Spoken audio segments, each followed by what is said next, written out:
안녕하십니까. 전주 MBC 시사토론입니다. 제가 개인적으로 코로나 격리에서 해제된 지 얼마 되지 않아 오늘은 마스크를 쓰고 진행하게 된 점 여러분들께 양해 말씀드립니다. 오늘 저희 토론 주제는 지방선거입니다. 대통령 선거가 끝나고 이제는 지방선거의 시간이 됐는데요. 여야 정권 교체가 이뤄진 대선이 지방선거에 어떤 영향을 미칠지, 또 전북 내 민주당 독점 구도는 어떻게 될지 등에 대해서 토론을 해보겠습니다. 오늘 함께 하실 세 분 모셨습니다. 어서 오십시오. 안녕하십니까. 네, 안녕하세요. 네, 이상민 사무처장님 나오셨는데요. 먼저 이번 대선 어떻게 지켜보셨는지 좀 짧게 말씀 듣겠습니다. 불과 5년 전에 촛불을 통해서 탄생했던 정부, 그리고 그 지지를 한몸에 받았던 민주당의 어떤 몰락 같은 거였고요. 특히나 이제 압도적 지지를 보냈던 전북 도민의 입장에서 놓고 보면 이 대선 결과에 대한 부분들이 정말 마음이 좀 쓰린 예. 이런 상황이었던 것 같고요. 예. 주변의 분들이 아마 대선 이후에 특별하게 말씀들이 좀 없으신 게 상당한 또 상실감들이 있을 텐데, 저는 이제 새로운 정부가 이러한 투표 결과 그리고 또 전북 도민들의 어떤 이런 부분들을 충분히 좀 고려해서 탕평 정책, 그리고 전북 도민들의 이러한 부분들을 잘 뭔가 수습하고 어려워 만져지는 그런 과정들이 좀 필요하겠다는 생각을 했습니다. 네, 홍석빈 우석대 교양대 교수 나오셨는데요. 홍 교수님 어떻게 보셨습니까? 네, 국민 주권자 다수의 의사에 따라서 정권이 교체됐습니다. 정권 심판의 선거라고 보고요. 5년 전에 촛불 민심을 업고 출범한 문재인 정부가 국민 통합에 새로운 새 시대를 열었어야 함에도 불구하고 그 부분에 대해서 너무 적폐청산에 집중한 나머지 그 극복을 하지 못하고 실패한 데 대한 민심의 심판이었다고 생각합니다. 더더군다나 대통령 선거를 통해서 국민이 하나 되고 통합이 됐어야 됐음에도 불구하고 이번 대선 결과에서 알 수 있듯이 극심한 국론 분열과 국민 분열의 선거였다라고 평가합니다. 네, 김윤정 전북일보 기자 나오셨는데요. 대선 평가 짧게 좀 해주시죠, 먼저. 예, 전국적으로는 이번에 세대별, 지역별로 굉장히 갈라진 민심을 확인할 수 있었고요. 전북으로 봤을 때 굉장히 실리적으로 그냥 좋지 않은 득표율이 나왔다. 예. 국민의힘에서도 투자하기 싫을 정도의 득표율이고, 민주당으로서도 뭔가 좀 애매한 투표율이 나온 것 같습니다. 90%. 예, 그렇군요. 예. 예, 방금 이제 김윤정 기자 득표율 말씀해 주셨는데요. 이재명 후보에게 83%를 몰아줬는데도 문제는 이재명 후보가 패배했어요. 도민들로서는 상실감이 클 수밖에 없는 상황인데요.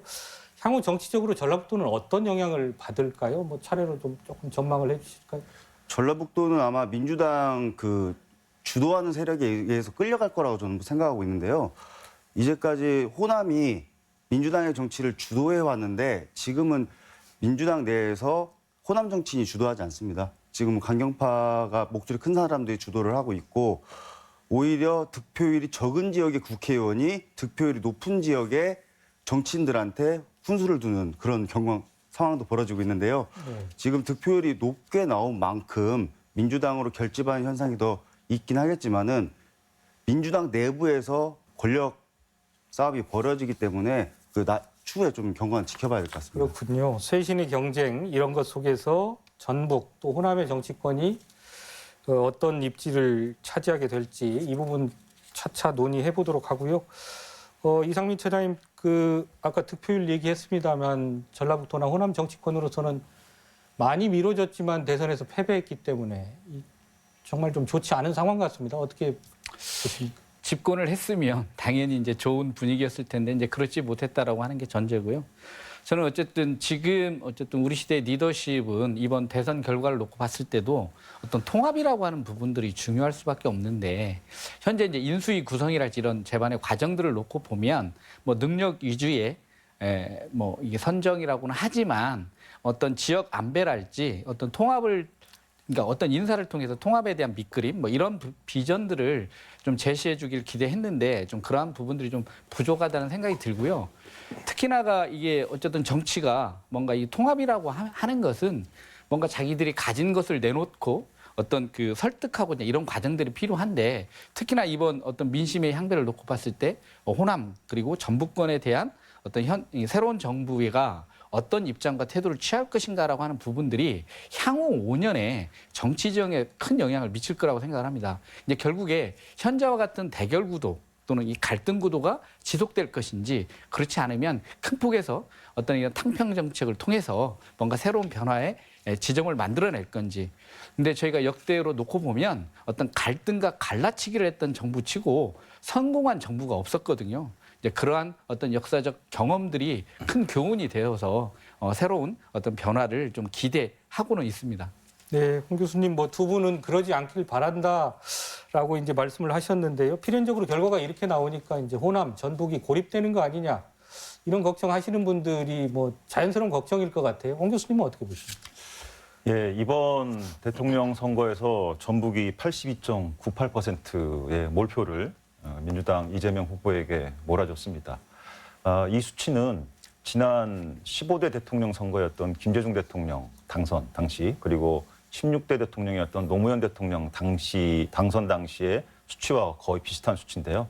그야말로 전북 또 광주와 전남을 비롯한 호남의 민심은 이번 대통령 선거를 통해서 과거 민주당에게 지지를 보냈던 그 수치만큼의 강한 지지율을 보여줬다. 그 강한 지지율이 함의하는 바는 특히나 이제 전북의 민심 같은 경우 그동안 지역 경제 발전이라든가 여러 측면에서 홀대되어 오고 그런 측면에 대해서 뭔가 변화와 개선, 돌파구를 마련하고자 하는 민심의 바다가 형성되어 있었는데 그런 부분들에 대해서 결국은 대선에서 받아내지 못하고 현 여당이 패배함에 따라 가지고 앞으로 지역 민심이 갖고 있는 어떤 정서적인 실망감 그리고 절망감은 조금 더 깊어질 가능성이 높지 않겠느냐 봅니다. 다만 국민의힘 윤석열 대통령 당선자가 전북 또는 호남 지역과 관련한 선거운동 당시에 여러 공약들을 봤을 때 그런 부분들이 향후 대통령직 인수위원회 활동을 통해 가지고 구체적으로 어떤 내용들이 나오느냐에 따라서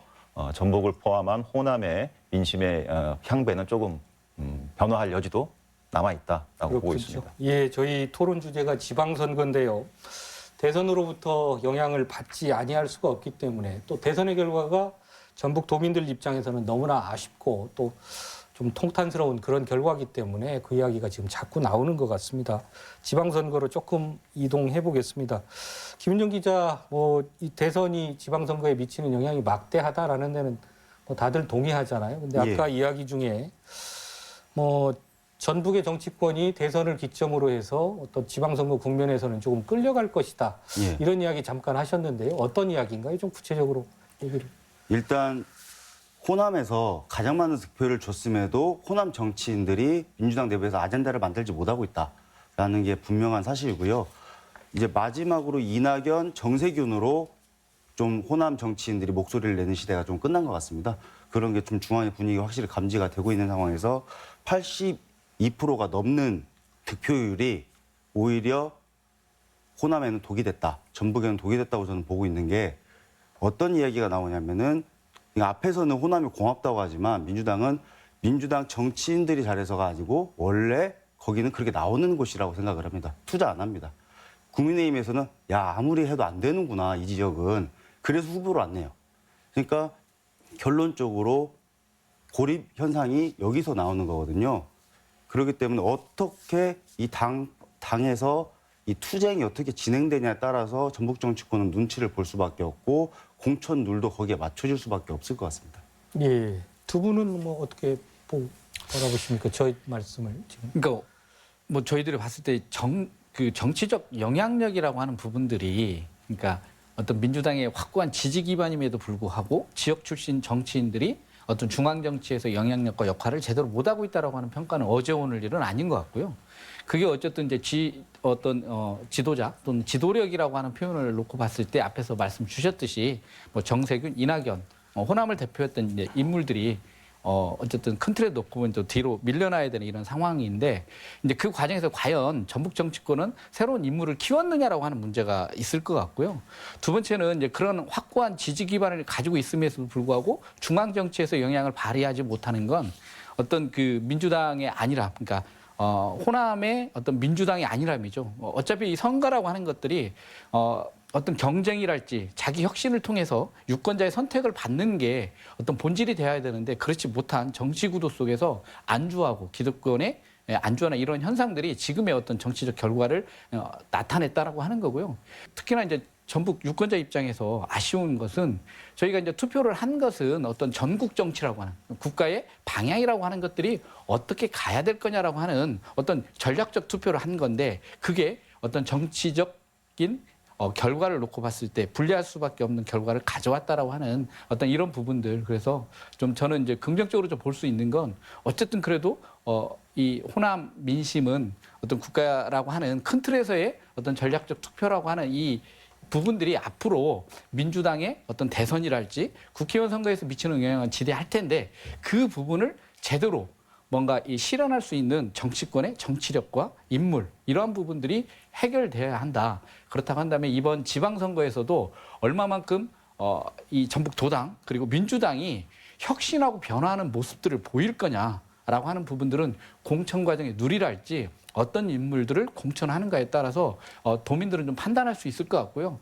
저는 그 대선이 미치는 영향에 대해서 뭔가 결과론적으로 놓고 보면 뭐 다 이야기가 맞을 수 있지만 아마 이제 이 결과를 놓고 과연 민주당에 대한 우리의 입장을 어떻게 해야 될 거냐라고 하는 유권자들의 심정이 복잡할 것 같습니다. 그래서 이번 지방선거가 만만치는 않을 거다라고 저는 생각을 합니다. 예, 뭐 이상민 처장님은 지방선거 전망도 일부 해주셨는데요. 만만치 않을 것이다. 민주당 입장에서 쉽지 않을 것이다. 이런 전망까지 하셨어요.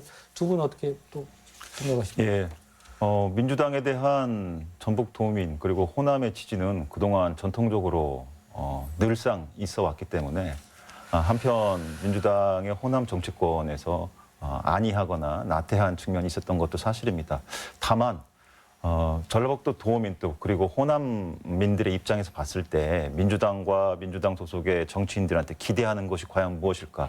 결국 도민과 호남권 지역민들의 삶의 수준을 또 그리고 삶의 내용을 좀 잘 돌봐주고 윤택하게 해주십사 하는 것들이 바람이거든요. 결국 먹고 사니즘과 관련한 부분이고 그런 부분에서 지역 정치인들이 그동안 어떻게 해왔느냐에 대한 반성이 좀 필요할 것으로 보고요. 한 가지 더 주문을 드리고자 하면은 중앙에서의 지역 정치인들의 역할에 대해서 오랫동안 많은 얘기들이 있었습니다. 뭐 예산을 따오는 문제부터 해서 또 중앙에서의 어떤 지역 정치인들의 어떤 그 정치적인 비중과 역할 이런 부분들에 대한 문제점들이 많이 있었는데 상대적으로 호남 특히나 이제 우리 전라북도 같은 경우에 10명의 국회의원이 있지만 그동안 중앙 무대에서의 활동이라는 것들이 본인이 이 안정적으로 구축이 된 자기의 표밭이 있다 보니까 결국 이 선거에서 늘상 유리한 입지를 점하고 있고 그러다 보니 중앙 무대에서 지역을 위해서 활동할 수 있는 어떤 간절함, 갈급함 이런 부분들이 약할 수밖에 없었고 따라서 중앙 무대의 활동이 상대적으로 다른 의원들에 비해서 매우 부족한 게 현실이지 않는가 이런 측면을 좀 보고요. 그래서 현재 기성 정치인들 같은 경우는 보다 더 중앙 무대에서의 적극적인 활동을 통해서 그 부분들이 지역까지 흘러내려올 수 있도록 그런 낙수 효과를 가져올 수 있도록 더욱 노력하는 행태가 좀 필요하지 않을까. 그리고 이번 지방선거를 통해서 그러한 향후 후속 정치 신인 세대들이 좀 양성이 될 수 있도록 또 발탁이 될 수 있도록 도민들께서도 좀 관심을 가지고 이번 선거에 임해 주시는 게 좋지 않을까 이런 생각을 합니다. 예. 저는 전북 정치인들에 대해서 딜레마가 있는 것 같아요. 그러니까 정세균 총리를 아까 말씀을 드렸지만은 중앙에서 우리 지역 정치인이 잘 나간다고 지역이 발전한 것도 아니거든요. 이 문제하고 지역 정치인들이 잘 나가는 거하고는 좀 분리해서 좀 봐야 될 필요가 있는데 전북 정치인들한테 오해가 굉장히 좀 편안하게 있다라는 오해인데 제가 그분들을 대변하는 것은 아니지만은 민주당이 누구를 꽂아놔도 당선이 되기 때문에 현직들은 굉장히 사로전판에 살고 있습니다. 그러니까 자기가 재선 이상, 3선 이상 가기가 이제 힘들어요. 호남에서 내보내려고 하지도 않고 무조건 쇄신 대상이면은 호남부터 득표율이 많이 나왔는데도 니네부터 기득권 내려놔라. 근데 현실적으로 호남 정치인들이 기득권이 많이 사라졌거든요. 그거를 대표하는 게 전북 출신 최고위원이 단 한 명도 없습니다. 호남 통틀어서 한 명도 없고 그리고 재선 이상 국회의원이 안 나오지 않고 본인들도 내가 공천을 받을 수 있을까라는 이런 불안감에 살고 있는데 수도권을 보면은 자기가 일궈놓은 텃밭은 계속적으로 하고 있거든요. 예를 들어서 제가 이제 지금 마포에 거주하고 있는데 제가 있는 마포 가본 노웅래 의원이 완전히 읽어놨고 그 옆 동네인 마포는 정청래 의원이 대표를 하고 있는데 전북의 경우에는 딱 누가 이 지역구 하면은 생각나는 사람이 이제 없어지는 그러니까 본인들은 쇄신 대상으로 생각하는데 지역에서 볼 때는 당신들 기득권이다. 라고 하는 것이고 좀 지방선거는 또 다른 좀 의미가 있는데 이번에 지방선거 후보군을 보면은 여성 청년이 단 한 명도 없습니다. 예. 그러니까 거의 5, 6남을 넘어서 6, 6남, 60대 남성들이 거의 이제 장악을 하고 있는데 이런 중앙에서 바라보는 민주당에 대한 시선과 지역 내에서의 민주당에 대한 이런 딜레마들을 좀 어떻게 좀 극복할 것인가 숙제가 될 것으로 보입니다. 예, 지금 조금 이제 얘기가 이제 대선 패배 이후 민주당 중앙당 내의 당내 역학구도 그 내에서 이제 전북 정치인들의 어떤 입지랄까요? 이런 것들에 대한 이야기로 흘러가고 있는데요. 조금 이렇게 좀 정리를 해보겠습니다. 이제 지방선거가 이제 6월에 치러지고 그다음에 지방선거는 또 이제 우리가 지금 여기서 언급하는 중앙당 내 정치인, 국회의원들하고는 또 조금은 다른 정치이고 그렇기 때문에 지방선거 얘기를 조금 전환을 해보죠. 이렇게 한번 질문을 드려보겠습니다. 대선에서 패배했는데 그렇다면은 결과적으로 이제 몇 달 남지 않은 지방선거에서는 민주당 독점 구도가 더 강화될까요? 아니면 이게 조금 희석될 그나마의 여지가 떠오른 겁니까? 대선의 결과가 어떻게 바라보시는 거예요? 제가 보기에는 오히려 민주당 독점, 전라북도 내에서 민주당 독점화 현상이 더 높아지지 않을까. 왜냐하면 이번에 대통령 선거에서 민주당 후보에게 굉장히 많은 비중의 표를 83% 가까운 표를 몰아줬음에도 불구하고 지지했던 후보가 낙선을 했기 때문에 지역민들의 경우에 그에 대한 반발심이 일단 클 것이다. 그리고 적어도 지역 정치인들을 선출하는 데 있어서는 보다 더 그런 민주당 중심의 지역 정치인들이 선출될 가능성이 좀 높아지지 않겠느냐 이렇게 봅니다. 예, 저는 좀 교수님하고 좀 다른 의견인데요. 그러니까 이제 저희가 국회의원 선거나 대통령 선거를 볼 때 어떤 호남, 특히 이제 전라북도의 유권자들은 전략적 선택이라고 하는 부분들에 대한 어떤 표심이 형성이 됩니다. 그리고 이제 그렇지만 과연 이제 지방선거가 전략적 선택이라고 하는 부분들을 놓고 보면 어떤 선택일 거냐라고 하는 부분에서 해석이 달라질 수밖에 없다는 거고요. 두 번째는 어떤 저번 지방선거, 지난 지방선거에서도 어떤 대통령의 지지도가 80%가 넘는 상황에서 압도적인 어떤 민주당이 승리할 거다라고 얘기를 했지만 사실은 14개 자치단체에서 4군데가 민주당이 이제 들어가지 못했던 예. 이제 그런 결과였고요. 이제 광역의회를 제외하고 기초를 놓고 보면 군산 같은 경우에는 한 40%가 비민주당이었고요. 익산 같은 경우에도 한 32%가 비민주당이었다는 겁니다. 이제 결국에 그리고 또 하나는 이번 코로나랄지 여러 가지 과정을 겪으면서 어떤 지방자치에 대한 효능감이라고 하는 부분에 대한 새로운 어떤 인식들이 좀 형성되고 있다고 봅니다. 예. 자치단체장이 어떤 사람이냐에 따라서 재난지원금부터 여러 가지 정책적 선택들이 이렇게 달라질 수 있구나라고 하는 부분들에 대한 인식들이 형성이 되면서 그러니까 나를 위한 어떤 후보가 누구일 거냐라고 하는 부분들에 대한 부분들이 좀 있을 것 같고요. 물론 민주당이 정치를 독점하다 보니까 많은 인사들이 민주당에 집중되어 있다라고 하는 부분은 있지만 그동안 어떤 무소속이나 제3정당이 당선됐던 경우를 놓고 보면 지역에서 일정한 활동과 그리고 어떤 후보자의 경쟁력이 좀 있다라고 한다면 충분히 민주당 후보하고도 어떤 경쟁이 되는 구도를 일정하게 보여줘왔던 그런 경험이 있다라고 하는 거고요. 그래서 민주당의 어떤 대선에서의 어떤 민주당의 전략적으로 투표했던 부분과 어떤 이 지방선거라고 하는 부분에 대해서 유권자들의 인식의 변화 그리고 코로나 이후에 지방 정치 그리고 자치단체가 갖는 어떤 생활에서의 효능감 어떤 이런 변화를 통해서 저는 아무래도 어떤 후보자의 자질과 능력 어떤 이런 부분들에 대한 비중들이 있을 거다. 물론 이제 민주당의 우세라고 하는 건 어쩔 수 없는 부분이지만 그래서 저는 오히려 지난 지방선거보다 오히려 민주당이 좀 더 어려워질 수 있다라는 생각이 듭니다. 그렇게 보고 계시는군요. 예, 저는 자치단체장하고 지방의원 선거를 분리해서 봐야 된다고 생각하는 게 자치단체장 선거는 민주당 강세가 훨씬 더 저는 강해질 거라 보고 지방의원 선거에서는 국민의힘이 지금 단 한 자리도 없는데 좀 약진할 것이다. 지금보다는. 그리고 정의당이 굉장히 위기다. 정의당이 사실은 전북에서 지지율이 정말 높았어요. 다른 지역에 비해서 가장 높았던 정당인데 정의당이 제3당의 역할을 할 수도 있었던 기회들이 분명히 있었는데 그걸 날렸다.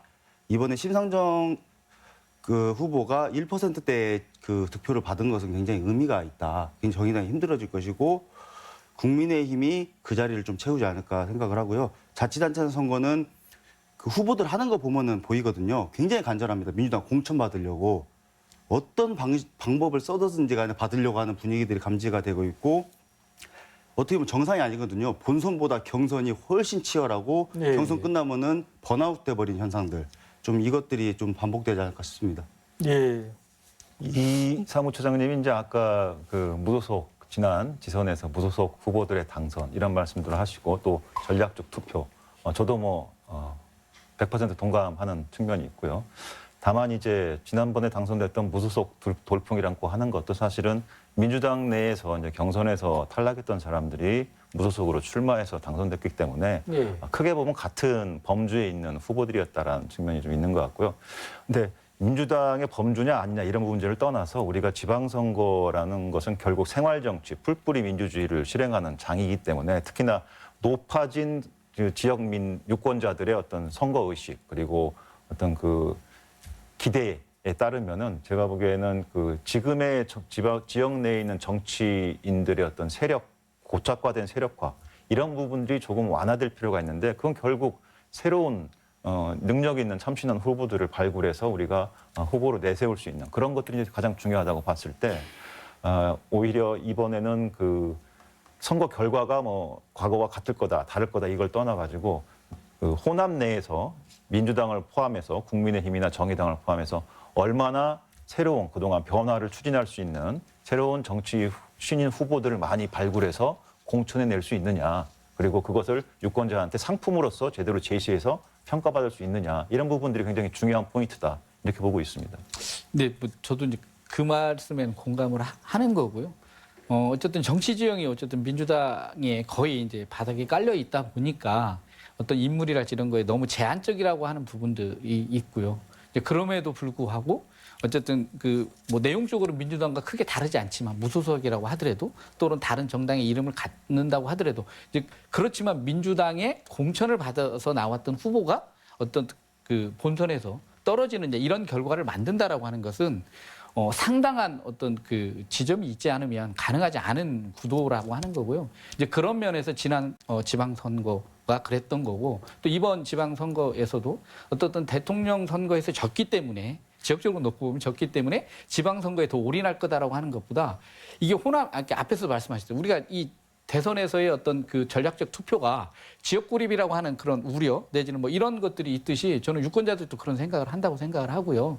그런 면에서 놓고 봤을 때 오히려 그 대선에서의 패배라고 하는 그런 부분들이 지방선거에서 민주당의 몰표로 등식화되기는 어렵다. 그 반대 경향이 저는 강하게 진행될 수 있다라고 하는 측면을 말씀드리는 겁니다. 예, 뭐 전망이기 때문에요. 서로 그렇죠, 간에 예. 뭐 다를 수도 있고 또 틀릴 수도 있습니다. 근데 이제 또 제가 하나 또 여쭤보면 이제 이상민 처장님께서는 이제 민주당이 조금 고전할 수도 있다라는 말씀을 하셨고요. 또 직전 지방선거의 예도 들어주셨어요. 그때 이제 무소속 국민의당 후보들이 일부나마 당선이 됐던 경험들을 갖고 있지 않습니까? 그런 부분 말씀해 주셨는데요. 김현정 기자, 그 이번 지방선거는 또 다른 게 이상민 처장님 예. 말씀하고는 또 조금 다른 게 작년 연말부터 해서 대선을 준비하느라고 지금 민주당이 대통합, 대사면을 해서 그간에 뭐 전북, 뭐 호남 이쪽에 있는 인물이란 인물들은 다 받아들였잖아요. 네. 그렇기 때문에 이 틀로 민주당이 선거를 치르게 되면 그 안에 인물들 사이에 경쟁하고 그 안에 인물들 중에 네. 누군가가 또 이제 단체장으로 지방의원으로 선출이 되는 그런 결과로 자연스럽게 귀결되지 않을까 네. 이렇게 보십니까? 예. 지금 또 이제 대선이 끝났기 때문에 또 다른 지선이 시작되면은 이제 정치의 기본 속성상 선거가 시작되면 다시 싸우게 마련인데요. 지금 이제 아까 복당 인사들의 카테고리가 있는 것이고 그다음 기존 민주당 인사들의 카테고리가 있는데 굉장히 지금 지역적으로 독특한 현상이 서로가 서로를 좀 큰 카테고리 내에서 인정을 안 하려고 하더라고요. 예. 네, 그런가요? 인정을 하지 않으려고 하고 예. 서로가 너희 뭐 했냐. 예. 그러니까 복당 인사들은 기존 민주당 인사들이 니네 기득권 인사이기 때문에 내려놔라 하는데 복당 인사들한테 민주당 기존 인사들은 뭐라고 하냐. 예. 특정 분들을 거론을 않고 그냥 도지사 후보군으로만 예. 얘기를 드리자면은 예. 김관영 의원이나 유성영 의원, 예. 뭐 옛날 정동영 의원 등도 더 앞선 기득권이었단 말이에요. 그분들마저도. 그러니까 새로운 얼굴 사실은 없는 거예요. 그런 상황에서 굉장히 이 내부에서 한번 좀 분열이 심하게 일어날 것이고 이 분열 속에서 지방원 선거가 어떤 변수가 있을지는 모르겠는데 아직까지는 기존의 민주당 인사들이 더 강세를 가지고 있고 제가 아까 이제 왜 국회의원 얘기들이 길어졌냐면 이게 공천권하고 관련돼 있거든요. 예, 예. 공천권을 전부 국회의원들이 가져가냐 아니면 좀 양보를 하냐. 예. 이게 근데 공천권은 지역위원장들이 거의 정권을 행사하는 게 전통인데 예.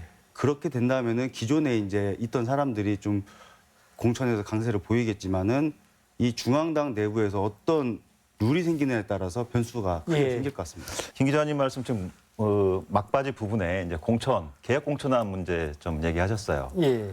이번 지방선거에서도 민주당도 지금 개혁 공천안 내용을 지금 내부적으로 다루고 있고 경선룰 확정하기 이전에 지금 공천안 문제를 다루고 있는데 지금 현재 지방선거에서는 지역위원장이 갖고 있는 권한이라는 게 사실상 절대적이지 않습니까?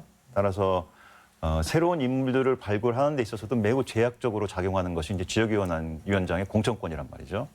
이런 부분들에 대해서 어느 정도 견제 내지는 약화가 필요한 게 현실입니다. 네. 따라서 이번에 민주당의 개혁 지방선거와 관련된 개혁 공천안이 어떤 내용으로 진행될지 모르겠지만 저는 크게 두 가지 정도 주문을 좀 하고 싶은 게 첫째는 국회의원들로 구성되어 있는 지역위원장들의 공천권을 내려놔야 된다. 그래서 완전히 그 운동장을 수평하게, 평평하게 만들어줘야 되지. 그렇지 않고 지금의 구조로 진행된다고 하면은 역시 기울어진 운동장에서 정치 신인들의 입지가 굉장히 불리할 수밖에 없다. 따라서 지역위원장들의 공천권 행사에 대한 부분을 이번에 포기하고 평평한 운동장을 만들어줘야 된다라고 주장을 하고 싶고요. 두 번째는 여야, 그러니까 국민의힘이나 그다음에 민주당 할 거 없이 개혁 공천한 내용으로서 청년 세대와 여성에 대한 얘기들을 하고 있습니다. 지금 물론 상대적으로 청년 2030 청년 세대나 또 여성 정치인 특히나 지역에서 그런 부분들이 부족한 게 현실이고 따라서 이번에 대통령 선거에서도 나타났다시피 이 새로운 청년 세대의 캐스팅 보트 역할도 우리가 목도했고 또 향후에 여성의 사회 정치 참여의 비율이 높아가고 있는 추세인 만큼 이번에 개혁 공천한 내용에 있어서는 청년과 여성에 대한 특별한 우대가 좀 있을 필요가 있다. 그래서 결국은 물을 갈아야 고인물을 갈아줘야 그래야지만 새로운 물고기들도 활발하게 살 수 있듯이 그런 좀 대폭적인 지역 지방선거 공천 개혁안에 대한 대수술이 좀 필요하다라고 주문을 하고 싶습니다. 예. 저는 이제 좀 다르게 좀 봐야 될 게 이제 복당파를 어떻게 봐야 될 거냐. 이게 지금 안에서 어쨌든 그 권력투쟁들을 하고 있는 거지 않습니까? 사실은 이제 뭐 민주당이 아니었던 거죠. 어쨌든 이제 탈당을 했었든 어쨌든 그렇다고 한다면 여기에 대한 유권자의 선택에 대한 문제가 있다고 봐요. 그러니까 민주당이 그 공천 과정에 이제 자치단체장 같은 경우에는 50%는 이제 권리당원, 50%는 어쨌든 여론조사를 통해서 하는 거거든요. 그러니까 이 여론조사가 저는 대단히 중요한 어떤 그 지향점들을 줄 거라는 생각이 듭니다. 그러니까 민주당의 복당파가 없었을 때 민주당 경선과 정치 지형상 민주당에 들어가는 게 이제 피할 수 없는 측면들이 있다 보니까 이제 복당을 해서 그 안에서 어떤 그 경선을 하고 있는데 과연 이제 여기에서 어떤 선택들을 해줄 것이냐라고 하는 부분에서 예, 민주당이라고 하는 데 들어갔으니까 다 똑같은 민주당이라고 좀 봐야 될 건지 아니면 갈래가 좀 다른 그런 부분에 있어서의 어떤 유권자들의 선택이 민주당 계속 지키고 있던 사람들을 좀 선택할 건지 그렇지 않으면 복당파를 선택을 할 건지 이제 이런 부분들은 또한 어떤 경쟁이고 변화의 지점이라고 생각을 하거든요. 그래서 결과적으로는 뭐 민주당 내에서 경선이지만 어떤 그런 변화의 지점들이 있다 이제 이거 하나고요. 또 하나는 저는 이제 기초가 많이 이제 대상이 되긴 할 텐데 그동안 그 전북의 기초에 놓고 보면 물론 이제 광역도 마찬가지입니다. 자질이랄지 도덕성 문제 시비가 휘말렸던 그런 그 의원들이 굉장히 많았습니다. 과연 이제 이런 분들의 어떤 그 경선에서 어떤 결과를 가질 거냐라고 하는 부분들도 저는 좀 중요하게 좀 봐야 될 거라는 생각이 들고, 저는 유권자들이 어떤 그런 부분들, 그러니까 그런 분들은 설령 공천을 받는다고 하더라도 기초 같은 경우에는 본선에서 분명히 어쨌든 유권자들의 심판이 가능한 부분들이 있었고 또 그래 왔던 부분이 있거든요. 그래서 아마 그 김제 시의회 또 뭐 정읍 시의회 뭐 전주 뭐 전라북도 익산 할 거 없이 어떤 그런 그 뭐 막말부터 성폭력 뭐 어떤 이런 여러 가지 어떤 윤리적 문제를 일으켰던 그런 의원들의 어떤 공천이 과연 될 거냐라고 하는 부분도 하나하고 과연 그러한 사람들이 공천이 됐을 때 어떤 유권자들의 선택은 굉장히 냉정하고 냉엄할 거라고 하는 그런 측면에서 저는 큰 틀에서 민주당의 어떤 이런 틀은 크게 변화가 보이지 않는 것처럼 보일지 모르지만 내부적으로는 상당한 어떤 그 내용적 변화를 가져오게 될 거다라고 저는 말씀드립니다. 뭐 이상민 처장님은 막말, 뭐 네. 성추행 문제 이런 문제들 얘기를 하셨어요. 뭐 사례들이 많습니다만 그런 후보를 공천할 경우에는 뭐 무사하지 못할 것이다라고 하셨는데 실제 그럴까요? 그 지금의 뭐 전북의 선거에서는 그런 것들이 또 다 무시되고 민주당이 공천만 하면 당선이 되는 그런 상황이었는데 어떻게 바라보십니까? 도민들이 이제 그 대화에서 나누는 많은 말씀들 중에 이런 얘기들이 많이 있는 것 같습니다. 그나물의 그 밥 아니냐. 예. 근데 그나물의 그 밥이라는 얘기는 늘상 먹는 메뉴가 같다는 거 아닙니까? 식탁에 올라와 있는 메뉴가 뭔가 좀 달라야지만 새로운 맛을 느낄 수 있는데 도내 유권자들 입장에서 보면은 그나물의 그 밥이기 때문에 결국 도덕적이거나 이런 문제가 있는 후보자들일지라도 선택지가 없기 때문에 선택을 할 수밖에 없는 일종의 선택 강요의 상황에 처해 있는 것이거든요.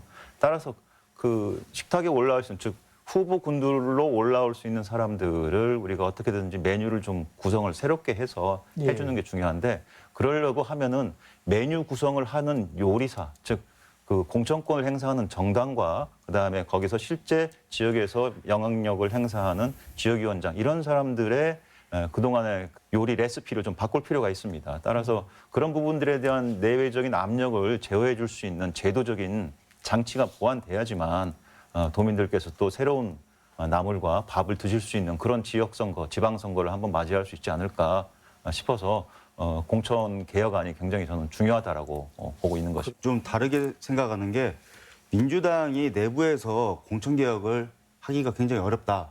우리가 이렇게 나오는 이유가 기초의원들, 광역의원들이 실내에서 흡연을 한다든지 음주운전을 한다든지 그거를 거리끼면서 합니다. 근데 왜 그러냐? 견제하는 세력이 없기 때문에. 사실 이런 분들이 공천을 주면은 국민의힘이나 다른 쪽에서 공격을 해줘야 되는데 어느 정도로 우리 지역이 견제가 안 이루어지냐. 사실 전주은 정운천 의원의 지역구였단 말이에요. 이상지 의원이 사실은 지금 굉장히 중대기로에 서 있는데 네거티브 안 하잖아요. 그분의 성향이 점잖아서도 있지만은 그게 안 돼 있는 거예요. 견제하고 이런 후보를 냈을 때 민주당 니네 이런 후보 냈으니까 심판해 주십시오. 라는 지역이 광역 지초에서는 아무도 없습니다. 그냥 사실은 누군지도 모르고 찍어요. 그런 현상들이 계속되기 때문에 이번에는 민주당 공천이 개혁되려면은 아이러니하게도 국민의힘이 굉장히 전라북도에 신경을 써줘야 된다. 예. 그렇다면 좀 바뀌지 않을까 좀 생각이 듭니다. 예, 저 얘기 일리 있는 얘기예요. 그러니까 쇄신 했는데 저희가 뭐 수십 년 쇄신했습니다. 근데 결과가 이랬기 때문에 말씀하시죠. 지금 이제 김 기자님 말씀하셨지만 국민의힘이 이제 성장 가능성이 있느냐 단체장을 포함해서 여러 의원급의 기초 의원급의 후보들 낼 수 있느냐 이런 문제하고 연동이 돼 있는데요. 지금 김 기자가 말씀하셨듯이 선택지가 없는 상황인 것은 분명한 것이고 따라서 이 부분에 대해서 도내 유권자들이 새로운 그 후보를 선택할 수 있는 그 계기를 만들어줄 수 있는 것 중에 제가 현재 봤을 때 가장 유력하고 유일한 방안은 지금 대통령직 인수위원회가 구성이 돼서 진행 중이지 않습니까? 5월 9일 날 이제 대통령 취임을 하게 되는데 그 전까지 한 2달 정도 활동을 하는데 윤석열 후보가 당선인이 후보 당시에 전북에 와서 여러 가지 공약들을 했었어요. 새만금과 관련한 얘기도 했었고 그다음에 제3금융지 관련한 얘기도 했었고 그런 부분들 시원하게 밀어주겠다라고 말씀을 했거든요.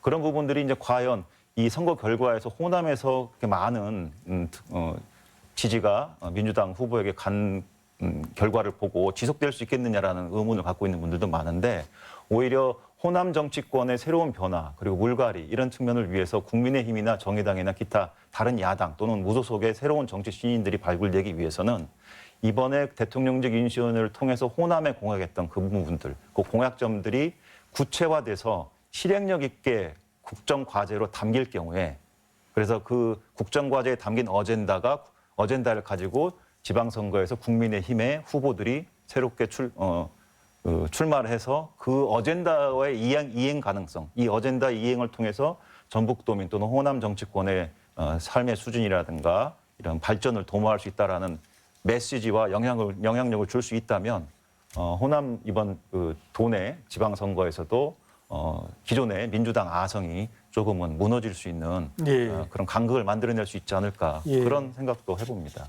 국민의힘이 좀 잘해야 된다라는 이야기까지 나오고 있어요. 이게 조금 변화된 얘기인데 어떻게 바라보십니까? 뭐 어쨌든 정치는 구도니까 구도가 예. 좀 잘 짜여져야 한다라고 하는 전제가 좀 만들어지면 훨씬 뭐 정치가 역동성을 가질 수 있는데 우리가 이제 우리 지역이 그렇지 못하다라고 하는 게 되다 보니까 어떤 그 내에서의 어떤 변화나 이제 이런 부분에 대한 말씀을 좀 드리는 거고요. 저는 이제 뭐 기초 같은 경우에 기초 의원들 같은 경우는 정말 경쟁이 큽니다. 당내에서도 경쟁이 있지만 무소속들도 도전을 굉장히 많이 하시거든요. 그래서 이제 그런 면에서 그러니까 단체장의 경우에는 특히 어떻든 인물론이랄지 이런 부분들을 상당히 뭔가 할 때만이 좀 가능한 부분이 있지만 기초 의원들 같은 경우에는 실제 지역에서 어떻게 노력했는가라고 하는 부분들이 바탕이 되고 거기에 이제 어떤 사람을 민주당이 공천하느냐라고 하는 부분에서 그런 흠결이 있었던 그러니까 정치인의 자질과 능력을 의심받는 사람들을 공천했을 때 거기에 대한 데미지가 국회의원한테 갑니다. 이제 2년 후면 국회의원 선거인데요. 그렇기 때문에 이번 그 지방선거에서 국회의원들이 이제 그런 부분들을 좀 잘 걸러낼 수 있을 건지 그렇지 않고 자기 사람 챙기기라고 하는 측면에서 공천을 할 건지 그게 저는 이제 기초에서의 변화가 있을 거라는 생각이 듭니다. 그래서 지난 선거에서도 기초 한 30% 정도는 비민주당이었거든요. 예. 그렇다고 한다면 이번에 이제 그게 30%를 더 넘어설 건지라고 하는 부분에서 놓고 봤을 때 저는 30%를 넘어설 거다. 공천을 제대로 하지 못하는 부분도 있겠지만 그런 이제 그 흐름으로 가고 있는 것 같아요. 뭐 어떤 개혁 공천에 대한 기대를 사실은 그동안 선거 때마다 요구를 하고 얘기를 했지만 그게 제대로 실현됐던 적이 없었고 이번에도 그 압도적 지지를 받았기 때문에 오히려 그게 개혁 공천을 할 수 있는 걸 가로막지 않겠느냐라고 하는 걸 보여질 때 저는 결과적으로 놓고 보면 그런 면에서 민주당의 어떤 그 밑돌이 좀 이렇게 흔들리는 이제 그런 변화들은 있을 거다. 여기에 이제 그런 새로운 정치 세력들이 진출했을 때 훨씬 큰 동력이 돼서 움직일 수 있는 거죠. 그러니까 예전에 민주당의 지지가 어쨌든 내용적으로까지도 단단했다고 한다면 갈수록 뭔가 선택지가 없기 때문에 어쩔 수 없는 측면들에 대한 요소들이 강해지는 거죠. 그랬을 때 아까 이제 국민의힘이랄지 이런 부분에서 어떤 태도와 입장을 보일 거야에 따라서 그러니까 당락을 떠나서 상당한 의미 있는 득표력의 변화를 보여줄 수 있을 거라는 거죠. 그러니까 결과적으로는 다 민주당에서 공천한 사람들이 도지사 되는 걸 의심하는 사람은 없습니다. 그렇지만 지지율이 어떨 거냐라고 하는 부분에서 놓고 보면 국민의당이 상당히 의회에 선전을 할 수 있는 부분들은 교수님이 말씀하셨던 어떤 그런 그 새로운 정부의 탕평 정책에 대한 노력 플러스 어떤 민주당에 대한 변화를 요구하는 어떤 도민들의 요구를 잘 수용하지 못했을 때 그러한 요소들이 결합돼서 어떤 그 정치의 어떤 내적 부분에서 놓고 보면 어떤 변화들이 충분히 가능하고 그런 흐름으로 가고 있고요. 제가 약간 좀 희망적인 부분도 있긴 하지만 그래야 정말 유권자의 힘으로 민주당을 변화시킬 수 있는 좀 그런 가능성이 더 열리지 않을까 생각을 합니다. 예, 뭐 지방의회는 그나마 지금은 뭐 비민주당 소속의 의원들이 좀 있다라는 말씀을 해주셨는데요. 이 비중을 더 늘리거나 제도적으로 또 안착될 수 있도록 뒷받침하는 건 중대 선거구가 아닌가 싶어요. 그 내용 어떻게 진행되고 있고 현재 상황은 어떻고 어떻게 진행이 되어야 될지 홍 교수님 조금 설명을 해주시면 어떨까요? 예, 국회 내에 그 정치개혁 특위가 있죠. 정치개혁 특별위원회에서 지난 사실은 12월 1일까지 이 정치개혁안을 마무리 지었음에도 불구하고 대선 일정이 맞물리면서 늦춰져 왔습니다. 대선이 끝남에 따라 가지고 정개특위에서 이번에 그 선거법 관련해서 이제 변화를 시도하고 있는데 민주당 내부에서도 전 집권 여당 민주당 내부에서도 중대선거구제 도입에 대한 필요성을 얘기하고 있습니다. 즉 현재 2명으로 되어 있는 지역 의석 수를 3명 내지 그 이상으로 늘리는 방안에 대해서 지금 논의가 있는데 그런 부분들에 대해서는 민주당 내의 그 초선 의원 80여 명도 같은 목소리로 요구를 하고 있는 상황입니다. 따라서 한 개 선거구당 기초의원 3인을 선출할 수 있는 중대선거구제 도입이 좀 가능해지지 않을까라는 기대를 갖고 있고요. 예. 또 뭐 이거는 뭐 지방선거에서는 바로 적용될 부분은 아니겠지만 과거에 이제 위성 비례정당 이런 얘기 있었는데 그런 부분들까지 포함해서 개혁안이 좀 도출되지 않을까 이렇게 보고 있습니다. 저렇게 되면 이제 뭐 민주당 이외에 뭐 3등 하는 분들 뭐 정의당이랄지요, 국민의힘이랄지 이런 데에서 조금 좀 진입의 기회가 늘어날 것이다 이런 이야기가 되는 거죠. 예, 그렇습니다. 그러니까 지금도 이제 3인 선거구가 있는 곳 같은 경우 이제 세 명을 민주당에서 공천을 합니다. 그러면 3명 중에 1명은 어떤 그 정의당이나 또 무소속 이제 이렇게 좀 진입하는 경우들을 좀 볼 수 있어서 이제 중대 선거구가 좀 확대. 그게 이제 기본이 될 때 3인 선거구 이상으로 조정이 됐을 때 어떤 새로운 정치 신인이나 어떤 비민주당이 진입할 수 있는 공간이 열릴 거라고 하는 부분인데요. 사실은 이제 민주당이 이 어떤 정치 개혁에 대한 안을 대선 막판에 내놨는데 과연 이게 어쨌든 그 양당 구도에서는 이게 불리한 거거든요. 그러니까 양당 구도에서는 민주당이나 국민의힘한테 불리하고 어쨌든 기득권을 내려놔야 되는 부분인데 이제 그런 과정에서 선언이기 때문에 그것을 쉽게 걷어들이기는 어려울 거라는 생각이 들고 이제 그런 면이 좀 어쨌든 이번에 좀 실현되기를 기대하고 이제 그럴 거라고 기대를 합니다. 근데 보다 이제 어떤 정치의 지형을 바꾸는 문제는 이제 연동형 비례대표제라고 하는 부분들을 통해서 어떤 그 지역별 어떤 정치 구조의 변화가 가능한 구조가 만들어진다고 한다면 어떤 이 전라북도에서도 앞으로 이번 지방선거가 아닌 이후의 어떤 지방선거에서는 오늘과 같이 좀 민주당의 변화를 어떤 희망하는 형태의 얘기가 아니라 그것을 강제받는 그런 정치 구도가 만들어질 거라고 생각합니다. 예, 저희 시간이 거의 마무리가 됐는데요. 김윤정 기자 어떻게 좀 마무리 말씀하실 부분이 있습니까? 좀 이번에 지방선거 얘기하면서 이제 우리 지역구 얘기를 안 한 것 같은데요. 도지사 예. 선거나 전주시장 선거의 얘기를 안 한 것 같은데 예, 참 이번 선거가 굉장히 전국 발전에 굉장히 중요한 기점이거든요. 예. 전 이번에 도지사와 전주시장 예. 관계를 맨날 나왔던 얘기인데 그 두 분은 부정하지만 그 두 분이 협치 안 했다는 것은 예. 모든 도민이 다 아는 사실인데 예. 전주시장이 이제 바뀐단 말이에요. 누가 되든지 간에 뭐 대한방직 있고 종합경기장 있고 통합 있고 엄청나게 많은 변화가 적어도 4년 안에 있을 것이고 송화진 지사가 하든 누가 다시 도백이 되든 간에 이 4년 안에 정말 전북이 많이 바뀔 것이다. 그래서 도민들이 정말 이번 전주시장 완주군수 도지사 선거 정말 좀 눈여겨보실 필요가 있을 것 같다라는 얘기를 하고 싶고요. 아까 이제 지원 중에 무소속 얘기를 했었는데 굉장히 독특한 게 우리 지역은 이 무소속이 아니고 민주당에 못 들어간 무소속들이 좀 많아요. 그러니까 예. 굉장히 당에 대한 일을 잘하는데 후보자 결격 사유로 지역위원장이 도저히 당신 공천 못 주겠으니까 도와줄 테니까 무소속으로 나와달라는 사람들도 많거든요. 이런 부분도 좀 눈여겨봐야 되지 않을까 싶습니다. 예, 다른 두 분 추가하실 말씀 있으면 짧게 좀. 네, 저는 어쨌든 이제 도지사 선거가 아무튼 뭐 가장 크게 주목을 받을 텐데 예. 과연 도민들의 요구가 무엇인가라고 하는 것들을 과연 민주당이 경선에서 반영할 수 있느냐라고 하는 부분이 큰 것 같습니다. 과연 현 도지사의 3선을 우리 도민들이 요구하고 있는 건지 또 그렇지 않은 건지 그렇지 않다라고 한다면 그런 부분들이 공천에서 어떻게 반영될 수 있는지 그러니까 민주당 내의 리그가 아니라 민주당의 경선이 도지사 경선이 본선이라고 하는 부분들은 어쨌든 저희가 피할 수 없는 현실이라고 한다면 이제 그런 부분에서 어쨌든 민주당이 어떤 도민들의 요구를 잘 수용할 수 있는 그런 공천 과정들을 좀 납득할 수 있는 과정들을 만들어줬으면 좋겠습니다. 예, 홍 교수님. 네.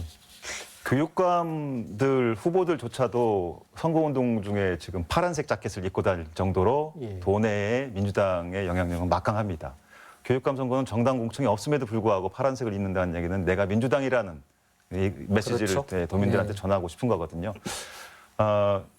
지금까지 우리 도민들은 민주당이라는 메뉴 하나를 계속 먹어야만 되는 그런 상황이었습니다. 앞으로는 다른 메뉴도 좀 드시고 싶어 할 것 같아요.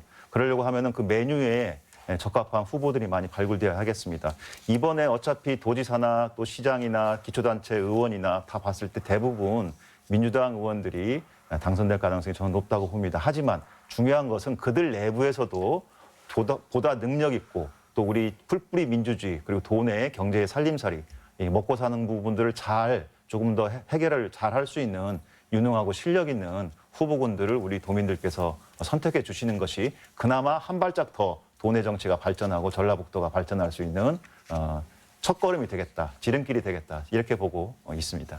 네, 여러분 오늘 어떻게 지켜보셨습니까? 대선에서 전북 도민들이 지지를 보낸 민주당이 패배하면서 당장 상실감 호소하는 분들도 많은 것 같은데요. 여러분들 힘내십시오. 그리고 앞으로 있을 지방선거에서 전북 도민들이 앞장서 정치개혁도 이뤄내고 또 민주적 역량도 보여줄 수 있기를 기대하겠습니다. 오늘 나와주신 분들 감사하고요. 시청자 여러분 고맙습니다.